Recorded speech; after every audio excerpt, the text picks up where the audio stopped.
വയനാട് സുൽത്താൻ ബത്തേരിയിൽ കർണാടക ട്രാൻസ്പോർട്ട് ബസ്സിൽ നിന്ന് കഞ്ചാവ് പിടികൂടി. 19 കിലോയോളം കഞ്ചാവാണ് പോലീസ് പിടികൂടിയത്. 2 പേർ അറസ്റ്റിലായിട്ടുണ്ട്.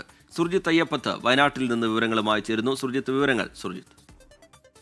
സുൽത്താൻ ബത്തേരിയിലാണ് ഇത്തരത്തിലൊരു സംഭവം ഉണ്ടായിരിക്കുന്നത്. പൊൻകുഴി മേഖലയിലാണ് ഈ കഞ്ചാവ് വേട്ട നടന്നിരിക്കുന്നത്. സംസ്ഥാന അതിർത്തിയായ മുത്തങ്ങയ്ക്കടുത്താണ് ഈ പ്രദേശമുള്ളത്.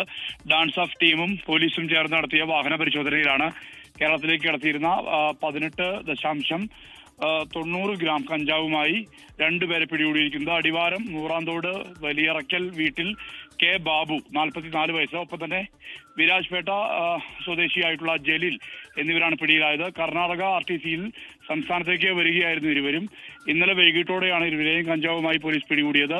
ഒഡീഷയിൽ നിന്നാണ് കഞ്ചാവ് കൊണ്ടുവന്നതെന്നാണ് പിടിയിലായവർ ചോദ്യം ചെയ്യലിൽ പോലീസിനോട് പറഞ്ഞിരിക്കുന്നത്. 2 ബാഗുകളിലായാണ് കഞ്ചാവ് സൂക്ഷിച്ചിരുന്നത്.